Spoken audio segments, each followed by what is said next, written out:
kita selalu pakai luasnya sama dengan pi r kuadrat. Oke, ini betul juga. Nah, kalau kita nanti akan menghitung luas dari sebuah sektor lingkaran atau juring, misalnya begini. Nah, luasnya berapa? Kita akan mencari tahu nanti R-nya, oke. Dan misalnya di sini adalah panjangnya S. Nah, kita akan membandingkan S dengan keliling gitu ya. S dengan keliling lingkaran, kemudian secara umum luasnya kalau sektor lingkaran begini adalah kita akan bandingkan S dengan keliling lingkaran, berapa bagiannya. Kemudian bagian ini kita kalikan dengan pi r kuadrat. Nah, Paman Apik menemukan cara bahwa kalau kita mengetahui sektor lingkaran, diketahui panjang busurnya dan R-nya begini, maka menjadi sangat mudah. Rumusnya ini adalah pakai luas segitiga. Luas segitiga adalah kita tahu setengah kali alas kali tinggi. Nah, kita akan pakai ini sama. Rumusnya nanti adalah setengah, alasnya itu adalah S di sini, tingginya adalah R. Jadi sama persis dengan luas segitiga. Ini luas lingkaran. Sehingga menjadi sangat mudah dan asik menghitung luas lingkaran bersama Paman Apik. Oke, kita buat contoh ya, misalnya. Diketahui sebuah sektor lingkaran juring misalnya begini. Oke. Nah, misalnya ini jari-jarinya R-nya adalah 8 gitu. Terus kemudian panjang busurnya ini yang melengkung ini diukur misalnya adalah 4 ya. R-nya 8, panjang busurnya 4. Berapakah luasnya sektor lingkaran ini? Oke. Nah, kalau pakai cara Paman Apik menjadi sangat mudah sekali. Luas adalah seperti luas segitiga. Luas sama dengan setengah kali alas kali tinggi. Itu aja ya. Nah, di sini berarti setengah, alasnya adalah melengkung, di sini 4, tingginya adalah 8. Oke, jadi langsung ketemu ya. 2 kali 8 adalah 16. Jadi luasnya 16. Oke, dengan sangat mudah belajar matematika bersama Paman Apik. Ya, itu tadi salah satu bocoran, bukan bocoran, sebenarnya adalah trik bagaimana mengerjakan soal-soal matematika. Tadi mencoba mencari ruas lingkaran yang kemudian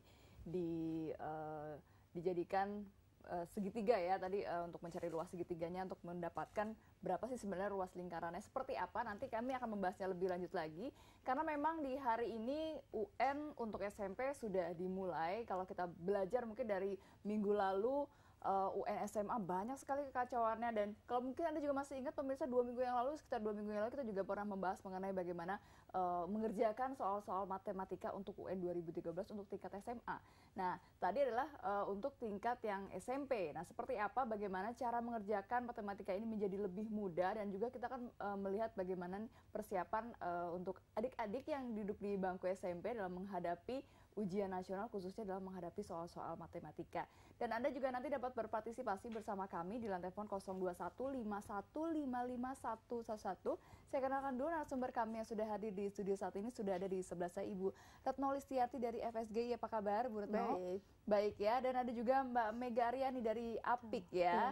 Apa kabar Mbak Mega? Alhamdulillah baik. Baik ya, ini kemarin mungkin bisa diceritakan dulu nih, ketika kemarin kan kita pernah membahas mengenai soal matematika untuk SMA, banyak sekali permintaan juga dari pemirsa nih, dari sosial media mengatakan nih pengen dong dibocorin lagi nih cara-cara mudah untuk mengerjakan matematika gitu. Jadi bukan bocoran soalnya nih ya pemirsa ya, tapi bagaimana cara mengerjakan rumus matematika yang menjadi menjadi momok gitu buat sebagian anak-anak murid ya. Gimana Mbak? Iya, jadi memang kan di Apik ini ya, kita di Apik ini memang cara mengerjakan matematika tidak lagi yang pakai seperti rumus pada umumnya atau seperti apa. Kita menggunakannya memang menggunakan logika-logika. Seperti tadi yang dijabarkan sama Paman Apik sebelumnya, bahwa kalau misalnya di Apik itu gimana caranya supaya anak itu suka matematika dan mengerjakan matematika itu mudah.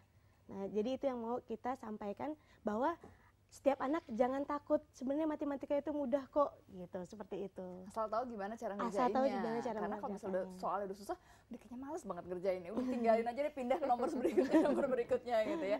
Oke, tapi kalau kita melihat juga UN 2013 ini banyak sekali kekacauannya. UN SMA kemarin tuh ada yang tidak serentak, ada yang soalnya terlambat, di fotokopi yang nggak jelas.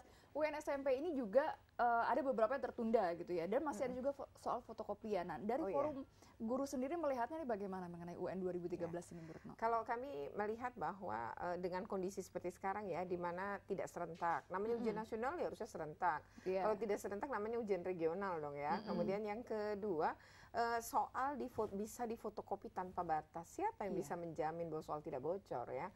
Jadi menurut kami sih guru-guru dan juga para siswa kami mengatakan bahwa harusnya ujian nasional ini dinyatakan sudah tidak valid, kemudian tidak bisa digunakan lagi untuk menentukan kelulusan yang 60%.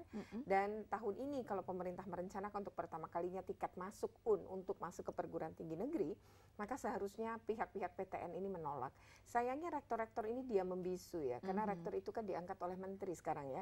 35% suara menteri untuk memilih rektor, sehingga mereka kemudian tidak berani melawan atasannya. Mestinya ini harus dicegah karena berbahaya juga untuk PTN. Bisa kualitasnya turun ketika cara masuknya dengan begini, dengan hasil yang sebenarnya secara validitas sudah meragukan banyak pihak. Oke. Nah, ini kalau yang forum guru ini kebetulan juga Bu Retno adalah guru SMA ya? Betul. Jadi kemarin juga melihat bagaimana proses... Kami membuka, Federasi Serikat Guru Indonesia membuka posko pengaduan ya tentang ujian nasional. Dan rata-rata apa pengaduan? Banyak, dan untuk pertama kali, ini kan 3 tahun berturut-turut nih kita bikin ya. Tapi untuk tahun ini adalah tahun istimewa, di mana... Kenapa disebut tahun istimewa? Ya, karena begitu hari keempat, kemarin ditutup itu, biasa kami dapat laporan itu sekitar ratusan juga 200, 300 gitu ya.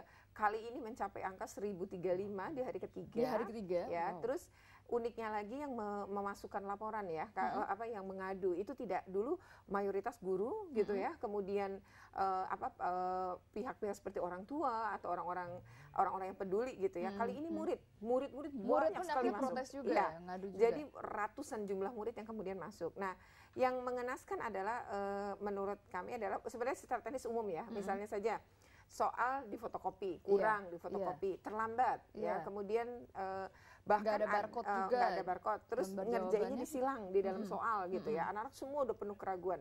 Nah, bahkan beberapa stres kan ya, misalnya beberapa ada guru pengawas mengadu kepada kami, sampai anak di sekolah itu tuh lupa letak toilet gitu ya, saking stresnya.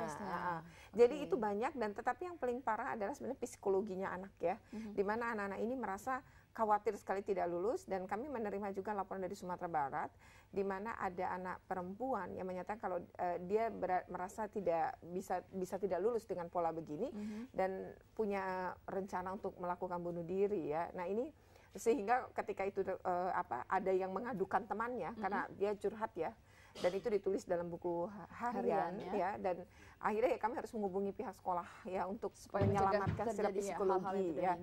Tapi ini adalah bentuk ini adalah bentuk kekerasan pada anak. Begitu momoknya bagi para murid ya. Kita akan melanjutkan kembali ngobrolnya, dan Anda juga dapat berpartisipasi bersama kami di line telepon 0215155111. Kami kembali saat lagi.